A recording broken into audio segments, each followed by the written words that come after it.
प्रणाम समस्त दर्शकों, श्रोताओं, मेरे अनन्य सहयोगी शुभचिंतकों। सर्वप्रथम मैं कल की कथा के विषय में कुछ लोगों का आभार व्यक्त करना चाहता हूँ। लगभग 1000 लोगों ने कल के प्रसंग का श्रवण किया। लगभग 200 लोगों ने अपनी शुभकामनाएं लिखित रूप से कमेंट के रूप में, लगभग 300 लोगों ने पसंद करके जो रूप प्रदर्शित किया है, मैं उसके लिए सशत आभारी हूँ। अनेक विद्यार्थियों ने अपनी टिप्पणी में 20 साल 25 साल पुरानी बात दोहराने की बात की। उन्हें ऐसा लगा कि मैं कक्षा में अध्यापन कार्य कर रहा हूँ। एक बार पुनः सभी का आभार। आज का प्रसंग रामचरितमानस का वो अंश होगा जब हनुमान जी सीता की खोज में समुद्र तट तक आ जाते हैं। इसके उपरांत उनकी यात्रा प्रारंभ होती है। आज धरती पर 3 प्रकार की सेनाएं हैं, जल, थल और वायु। वानरों की सेना थल में थी। अब हनुमान जी को अगली यात्रा करनी थी। आकाश मार्ग से जाना था, समुद्र के ऊपर से जाना था, वायु मार्ग का चयन किया। हर अच्छे कार्य के पहले या बाद में या मध्य में निश्चित रूप से व्यवधान आते हैं। राम का काम करने में हनुमान जी को व्यवधान आए। अनेक राक्षस राक्षसनी मिली। आज का प्रसंग जो मैं आपके समक्ष रख रहा हूं, एक राक्षसी मिली जिसका नाम नहीं था। अगर इस प्रसंग को हम ये कह दें, हनुमान जी और बेनाम राक्षसी। हनुमान जी समुद्र के ऊपर हैं और अचानक उन्हें एक झटका सा लगता है। गोस्वामी जी लिखते हैं, निशिचर एक सिंधुमा रहाई। एक राक्षसी सिंधु में है, समुद्र में रहती है। ये कौन है? इसका नाम नहीं है। हो सकता है आगे नाम मिल जाए, देख लेते हैं। निश्चर एक सिंधुमा रहाई, करी माया नभ के खग गहाई। जीव जंतु जे गगन उड़ाही, जल विलोक तिनकर परछाई। सोई छल हनुमान का कीना, तासु कपट कपि तुरते ही चीना। ताहि मारी मारुत सुत वीरा, वारिधि पारि गयो मत धीरा। उसकी मृत्यु हो जाती है, नाम नहीं पता चला। निशिचर एक सिंधु मारा, अर्थ है एक राक्षसी सिंधु में रहती है। करिमाया, उसका काम क्या है? रहती समुद्र के अंदर है, लेकिन करिमाया नभ के खग गाही। आकाश में उड़ने वाले पक्षियों को जल के अंदर से ही पकड़ लेती है।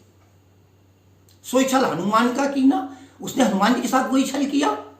हनुमान जी उड़ रहे हैं, बंध गए उसी में, रास्ते में। चारों तरफ देख रहे हैं, कोई भी नहीं है। सोई छल हनुमान का कीना, लेकिन तासु कपट कपि तुरते ही चीना। हनुमान जी ने उसका कपट पहचान लिया, कोई है, उसे मार भी दिया। ताज्जुब इस बात का होता है, वो थी कौन? वाल्मीकि जी ने अपनी रामायण में बताया वो सिंहिका है, राहु की मां है, लेकिन तुलसी ने नाम नहीं लिखा। मैंने प्रायः जब मैंने अपनी धर्मपत्नी से चर्चा की इस विषय में, तो उन्होंने कहा ये छाया ग्रहणी राक्षसी है। मैंने ये कल्पना कर ली, छाया ग्रहणी का मतलब छाया को पकड़ लेती है। लेकिन गोस्वामी जी नाम बताने में बड़े चतुर हैं, वो सबका नाम बताया करते हैं। यहां तक कि स्वयं अपना परिचय दे दिया। जब हनुमान जी ने पूछा, को तुम श्यामल गौर शरीरा, क्षत्रिय रूप फिरो बन वीरा, कठिन भूमि कोमल पदगामी कवन हेतु विचरो। स्वयं कहते हैं, कौशलेश दशरथ के जाए, हम पितुवचन मान बन आए।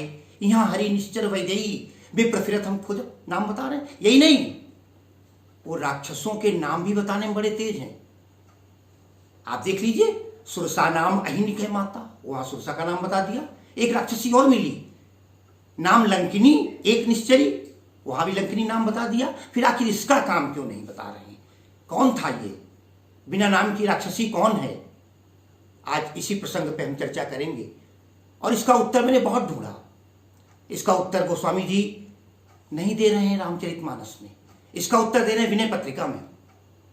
साथियों, आपने एक पद पढ़ा होगा विनय पत्रिका का। मीराबाई ने जब अपने घर से परेशान हो गई तो तुलसीदास जी को एक पत्र लिखा था कि ससुराल के सब लोग मुझे कृष्ण की भक्ति छोड़ने को कहते हैं, हे गोस्वामी जी बताओ मैं क्या करूं। अब गोस्वामी जी किसी के ससुराल में परिवार के बीच में कैसे बोलें, परेशान हुए।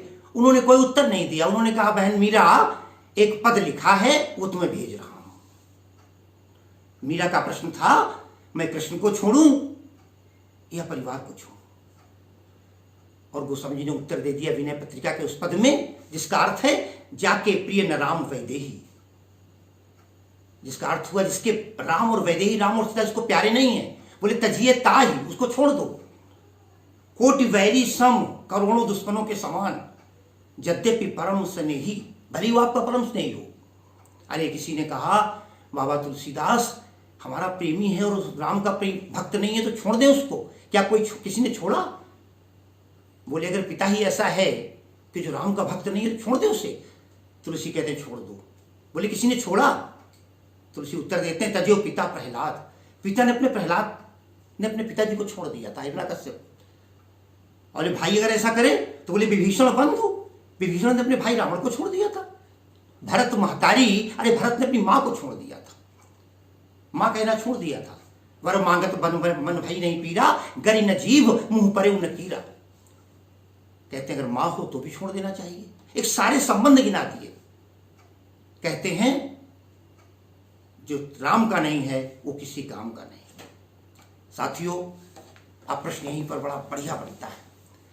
इस राक्षसी ने कहीं भी राम का नाम नहीं लिया। लंका में जितनी राक्षसिनी हैं सब राम का नाम लेती हैं। एक दो उदाहरण देख लेते हैं हम आपको। पहले सुरसा मिलती है। सुरसा नाम अहिन के माता, पठैन आय कही ते ही बाता। वो कहती है मोहि सुरन जही लागी पठावा, बुद्धि बल मर्म तोरु मैं पावा। राम काज सब करी हो तुम बल बुद्धि निधान। वो स्वयं राम का नाम लेती है। लंकिनी को जब राम मारा हनुमान जी ने, लाम लंकिनी एक निश्चरी, सो कही चले से मोहि निंदरी, जाने से नहीं मरम सठ मोरा, मोर आहार जहां लगी चोरा। जब हनुमान जी उसको मुठका मारते हैं, मुठका एक मारी चढ़ा तर जाई, ताही एक क्षण मूर्छा आई।